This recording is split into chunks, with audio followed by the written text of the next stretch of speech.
Get this and get it straight. Crime is a sucker's road, and those who travel it wind up in the gut of the prison or an early grave. There's no other end. But they never learn. From the pen of Raymond Chandler, outstanding author of crime fiction, comes his most famous character in The Adventures of Philip Marlowe.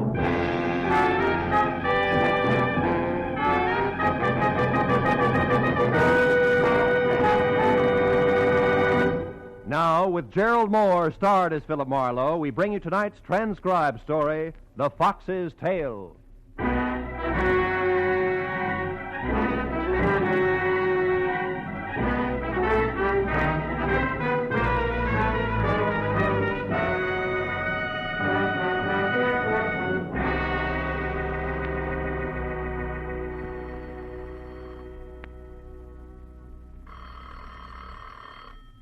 Oh, no.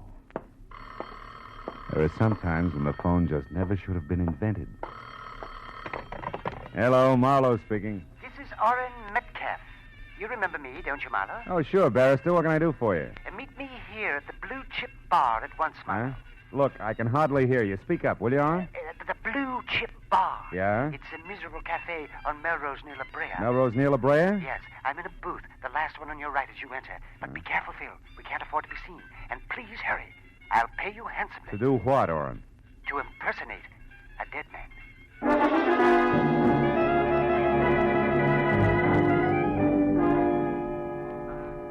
The Blue Chip was an indelicate assortment of stale smells, surrounding pictures of Lady Godiva, some without horses, and featuring low lights, lower clientele, and the lowest grade of bar whiskey. Against that backdrop, my new client stood out like a Dresden doll in a police lineup.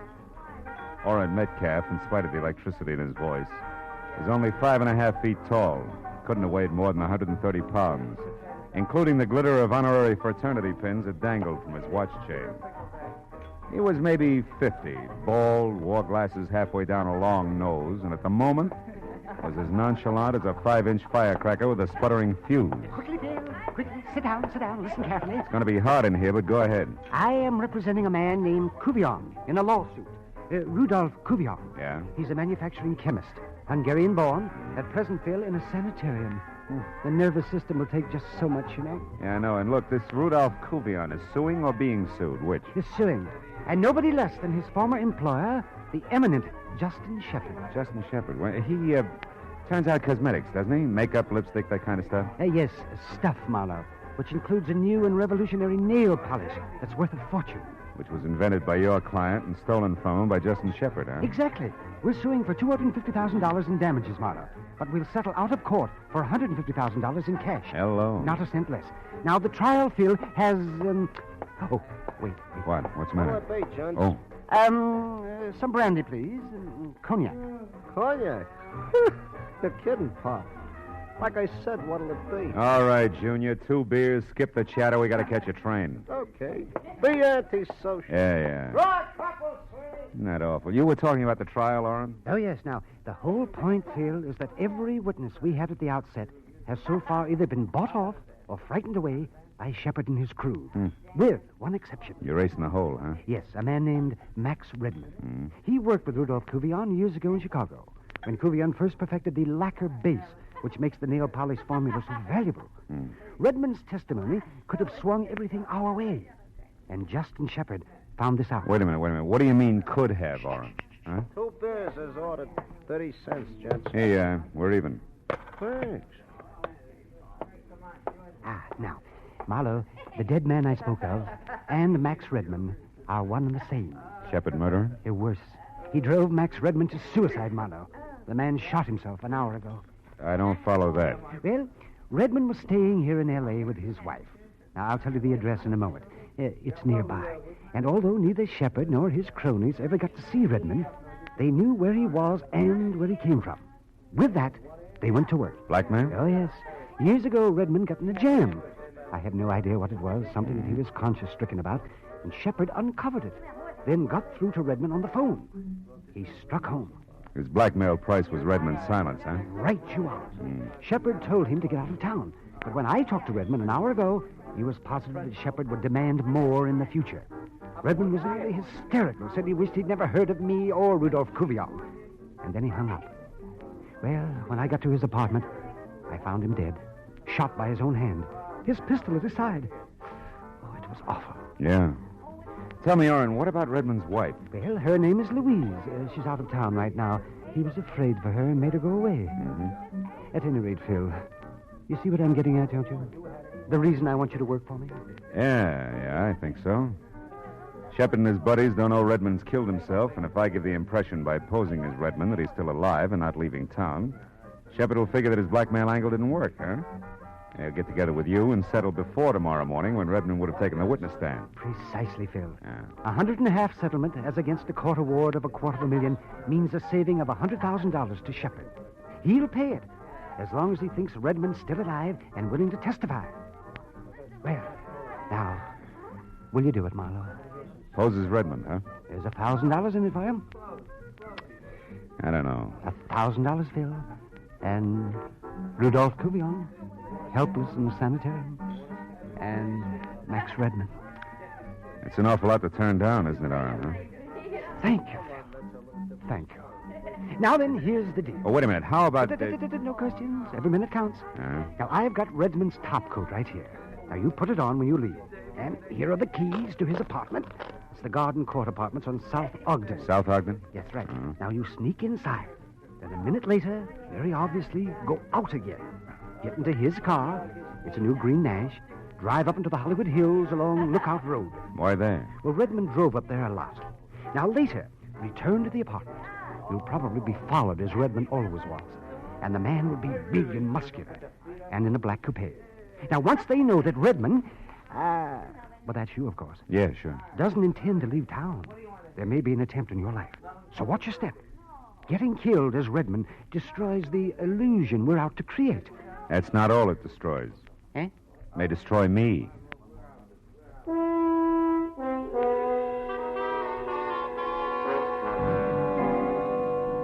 It played as outlined. A minute after I drove Redmond's car out of his garage and conspicuously signaled a left turn with a plaid sleeve, I picked up my escort. His headlights stayed in my rearview mirror all the way along Sunset Boulevard and then up into the hills along Lookout Road. I drove slowly until I cleared a hairpin turn and spotted a flat open lot about 100 yards ahead and to my right. It overlooked the city below and was dotted with cement bags, piles of lumber, and bulldozers that had gone to bed hours ago. I swerved off the road sharply, cut my lights, and parked close to the edge of the cliff. Then I piled out of the car and quickly set up the oldest trick in the book. I took off the plaid coat, tossed it over a shoulder-high board jutting out of a lumber pile, topped it with my hat, and ran for cover behind the bulldozer. I got there just as the black coupe pulled in, cut its lights, and ground to a stop. Then I saw something big and beefy get out and start toward the coat, an ugly, snub-nosed gun in hand. I reached for my .38 and slowly moved through the ankle-deep weeds until I was only a few feet behind him. When he fired at the coat, I was only inches away. What the... Does that make it my turn? Don't try it. You're not Redmond. And not a lot of people. Drop your gun. Go on. What are you going to do? I'll ask the questions. What's your name? Gaffney. Earl Gaffney. Working for Justin Shepard? No. I was just... You're just a liar. That's nothing compared to what's in store for you. No, quit. I work for Shepard, all right. And you were tagging me, thinking I was Redmond to see if I was going out of town. Yeah. I had orders to knock you... knock Redmond off if he didn't go straight for the airport. That's all, honest. I don't know anymore. Get up. Oh. Now walk over to that tool bin there. Open it and get in. Go on. Keep moving and keep your hands open. All right. Now, I want to have a little chat with Justin Shepard. His home address, what is it? He ain't got one. He stays at the hotels. Right now, it's the Beekman Plaza in Beverly Hills. Now, quit, will you? That's all I know. Sure. You see, Earl, I believe you. You've got such an honest face. For a killer. Sweet dreams, Buster.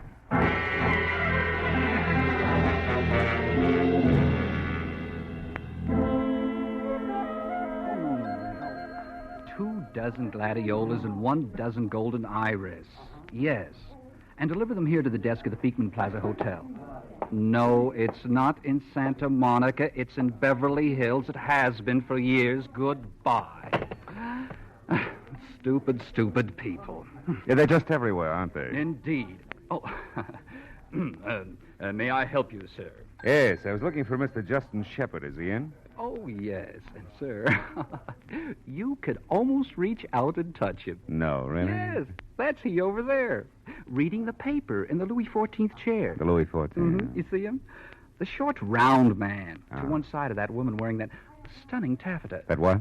Stunning taffeta. You see, it's applicated with those bright red roses. Oh, yeah, couldn't miss him. Turn Yeah. right at the stunning taffeta. Yeah. Goodbye. You're quite welcome, sir. Welcome indeed. Goodbye.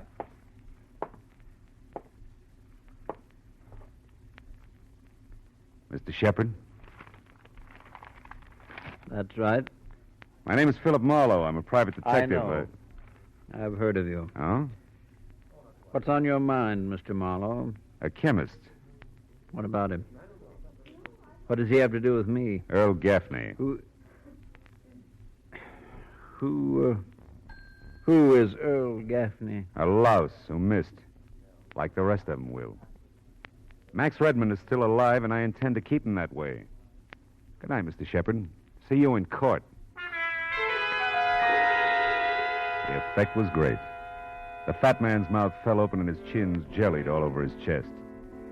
I let it go at that. The illusion was established. As far as Justin Shepard and company were concerned, Max Redmond was very much alive and kicking up the kind of trouble that they didn't want. But 20 minutes later, when I let myself into the dead man's apartment and walked into his bedroom, I knew the illusion was only an illusion. Max Redmond's body was sprawled at a crazy angle across the bed. I wondered what he could have possibly done to take this easy way out. I stopped wondering when the front door closed. It was a woman with the deepest brown eyes I'd ever seen. What are you doing here? Who are you? My name is Max Redmond. You're lying. Where is Max? Tell me, where is he? He's in the bedroom. You a friend of his? I'm his wife, and I'm going to speak to him. Don't try to stop me. I won't, Mrs. Redmond. Go ahead.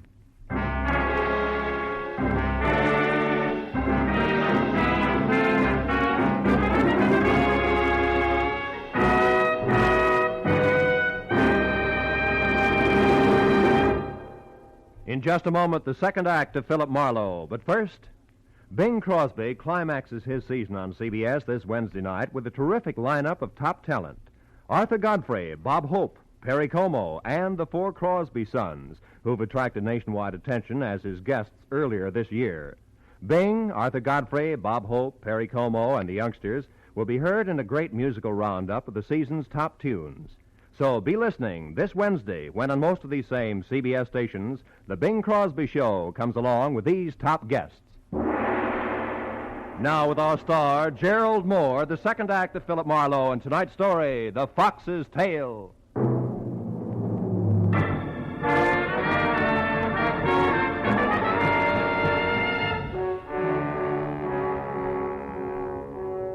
Louise Redmond's dark, troubled eyes stared at the bedroom door for an instant. And she darted past me and inside. When she saw him, she froze, her eyes on the gun at the dead man's side. One hand trembled toward her mouth. Hang out of yourself, baby. Oh, Max. Max, why did you do it? Why? Your husband had proof that a fat buzzard named Justin Shepard swindled a fortune from Rudolph Kuvian, an old friend of his. Max was going to offer that proof tomorrow morning in court. He wouldn't kill himself because of that. Well, there must have been something in his past that he couldn't live with any longer. What? Do you know what it was, Louise? I don't believe any of this. You were in here posing as Max. You're responsible for his death, but you won't get away with it. Give me that gun. Go. Little fool, let go. I said let go. That's better. You're smart enough to give in fast anyway. Now sit down over there and listen. Who are you? Why are you here? I'm Philip Marlowe, hired by Orrin Metcalf. You know him? Yes. He found Max like that. He couldn't let Shepard know that the case against him was dead, so he hired me to keep up the illusion that Max was still alive and wrong. Metcalf is sure that Shepard will crack before morning. But we'll need your cooperation, Louise. How about it, huh? When you took that gun away from me, you smashed my only picture of Max. You couldn't even leave me that intact. I'm sorry. I know it's going to be tough on you, baby, but... Hey, wait a minute. Louise, did Max write that on the picture there? Yes. To my Louise. With love. Louise, listen to me now. This backhand script. Was Max left-handed? Yes, but what is that? He was shot in the right temple. You mean that someone killed him? That's the general idea, yeah. Justin Shepard. The man Max intended to testify against. No, not unless he's a lot slicker than I think. But he has an assistant, a tough one named Gaffney, who was watching this place when I took over. If he did it, then followed me, he wouldn't have had a chance to report to his boss. I don't understand. Followed you where? Oh, to that lot on Lookout Road where Max liked to go. I caught Gaffney there and filed him away in a tool bin. I better go and have another chat with that boy right now. You wait here. Here. Now, look, baby, we can't quit. You've got to finish the job Max started for his old friend Kuvian, and better than that, maybe we can get Max's killer, too. Are you game? I'll do as you say. As I went out to Redmond's car, several things bothered me. And not the least of them were Louise Redmond's dark, deep eyes. When I got in the car, I felt the pistol that had killed Max. It was in my pocket where I dropped it after I'd taken it away from the girl. I pulled it out and looked at it. It was a Belgian Browning 765 automatic. I broke it apart and then, on a hunch, I slipped it back together, got out of the car again, and took the gun up to Louise. I don't know much about guns, Marlowe. All you may have to do is point it, Louise. The threat will probably be enough. In case it isn't, that's the safety catch there on the side. I'll be back as soon as I can.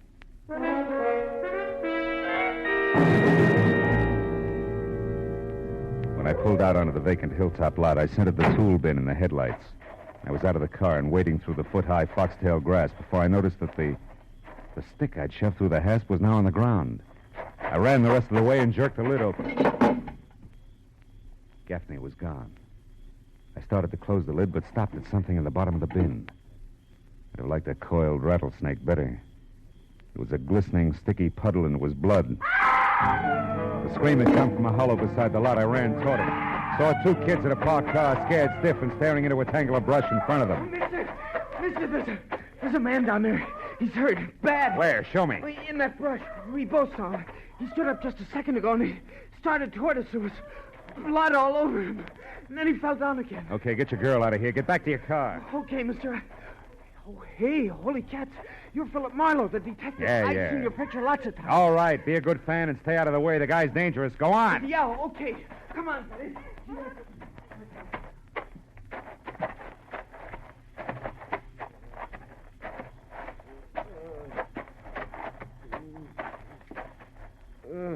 Gaffney.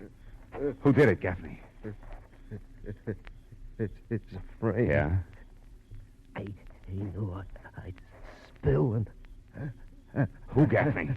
Who knew? Who? Yeah. Hey, Mr. Marlowe. Hey, Mr. Marlowe. Did you find him, Mr. Marlowe? Yeah, I found him, son. He's dead. Holy cat. Now, look, do me a favor, will you? Get to a phone, report this to the police. Oh, yeah, sure. Tell them I'll get in touch with them as soon as I can. Okay. Sure, Mr. Marlowe. Yeah, right away. My next stop had to be Justin Shepard's hotel. And now I had more to go on than a couple of hints from left field. Just as I pulled up in front, I saw Shepard behind 16 cylinders of imported limousine, swinging away from the curb. He seemed in no particular hurry, so I tailed him far enough to realize that he could be heading for Max Redmond's apartment. Then I took off through the side streets, wide open. I got back to the apartment in time to brace Louise for Shepard's visit. But, Marlowe, what can I do? Maybe I better... Maybe you better let him in. Go ahead. Yes? Stand aside, young woman. I'm coming in. Please do, Shepard. You again. Nice of you to drop in. What have you got in the bag? Lunch? Don't be facetious. And don't worry, it's all here. I know when I'm beaten. I suppose it would be quite pointless to ask where Redmond himself is. Completely pointless at this late date. Very well. Then I assume I'm to leave this with you. That's right. It had better be right, my boy. Believe me. Good night. Just a minute. How come you're running your own errands? You took care of that yourself earlier tonight. You're a competent man. You should be working for me. Working for you has its drawbacks, Shepard. But you muffed it. Gaffney didn't die right away. Gaffney's dead? Marlowe, be careful. Yeah, he lived long enough to tell me he was framed, Shepard. By you. When you can prove that, I'll be at my hotel. But I advise you not to push your luck. Marlowe, you let him walk out. Yeah, the guy was right, baby. So far, we've got no proof of any of it. Except this bag and whatever is... Money. Why, it's filled with bundles of bills. Big ones. At least $100,000. Holy smoke. Excuse me, will you? Who are you calling? Somebody will be very interested in this. You just wait and see. Metcalf speaking. Oren, this is Marlowe. I'm at the Redmond place, and get this. Justin Shepard walked in here, dumped $100,000 on the table, and left again. Not a half minute ago. At Redmond's? Yeah. Why, it's a bribe. We've got him, Phil. We've got him. Don't touch it. I'll be right there. Now, wait a minute. There's more. Go on. Louise Redmond came back. Louise. In the middle of this mess? Yeah, she's here now. Oh, must have been rough on her to find Max. Worse than you think. Because that's still not all. What do you mean? That you can bet your briefcase on the fact that Max didn't kill himself in the first place. He was murdered. Sit tight, Phil. I'll be right there.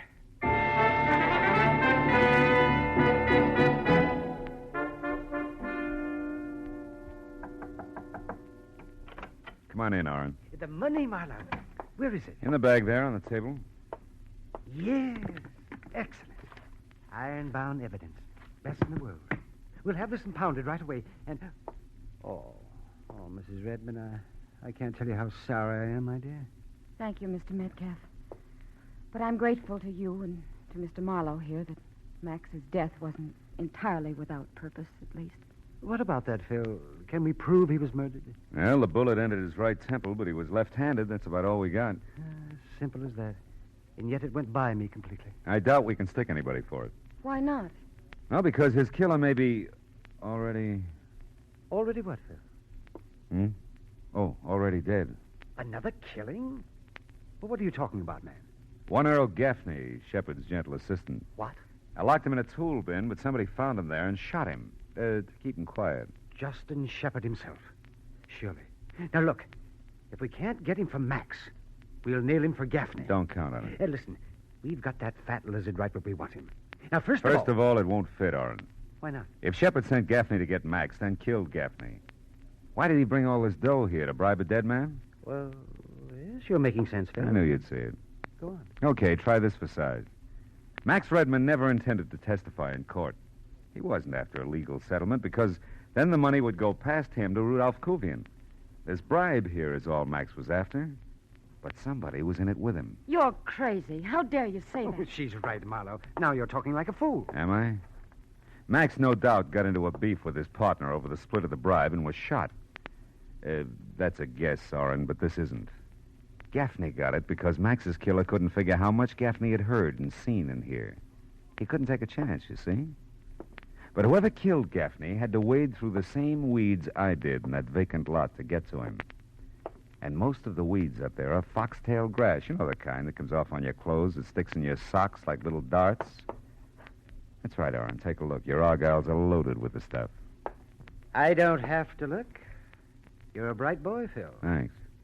It went just as you outlined it. Up to this point. I'm sorry you got so much of it right because you can't think of everything. You might be surprised. Don't reach for your gun, Oren. I'll drop you. It was a filthy scheme. Come on, hand it over. Your gun. Why, surely. Here you are. Now you drop it, Marlowe. Go on.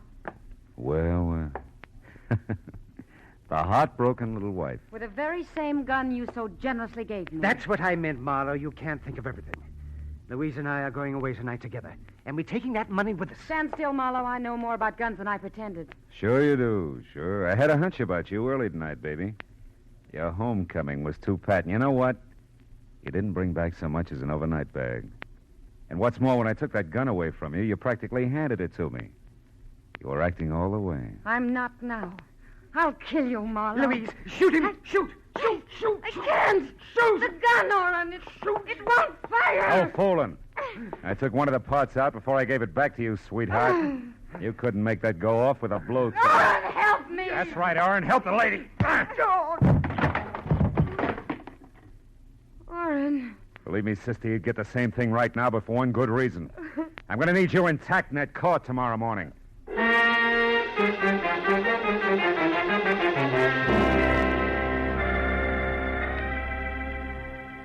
By the time the police showed up, Orrin Metcalf, dynamic barrister, and Louise Redmond, beautiful dreamer, were already coming apart at the seams.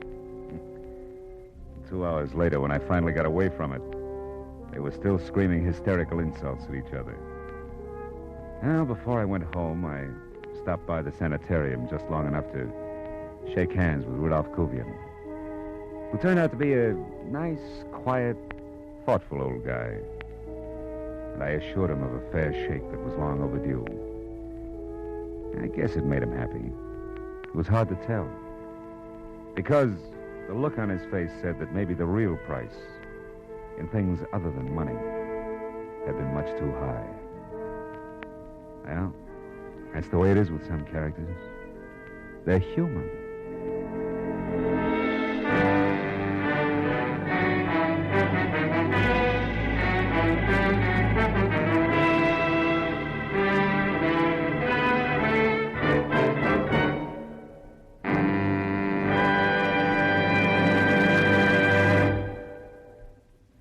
The Adventures of Philip Marlowe, bringing you Raymond Chandler's most famous character, star Gerald Moore, are produced and directed by Norman MacDonald and are written for radio by Robert Mitchell and Gene Levitt.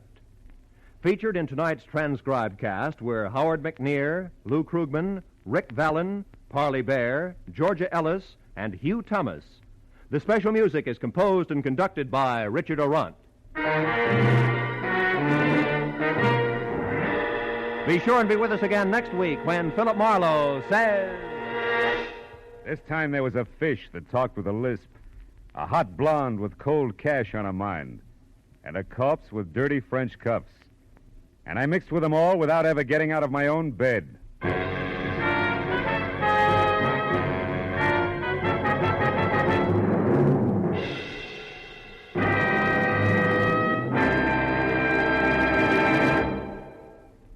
This Wednesday night on CBS, Dr. Christian will bring you the prize-winning script in this year's nationwide contest. CBS cordially invites you to hear Dr. Christian starring Gene Hersholt every Wednesday on most of these same CBS stations. This is Roy Rowan speaking.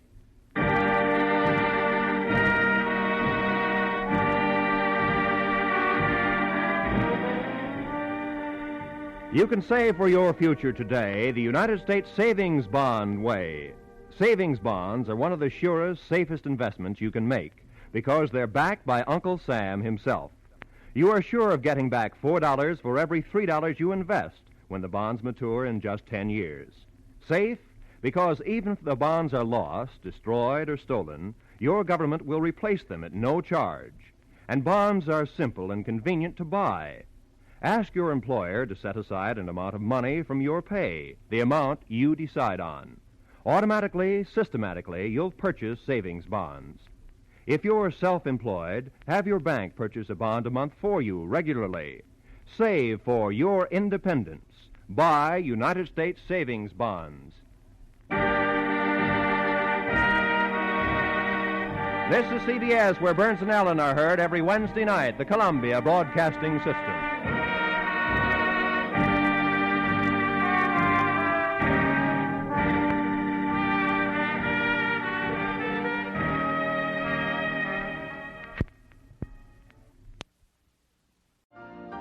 You've been listening to the OTR Gold Network.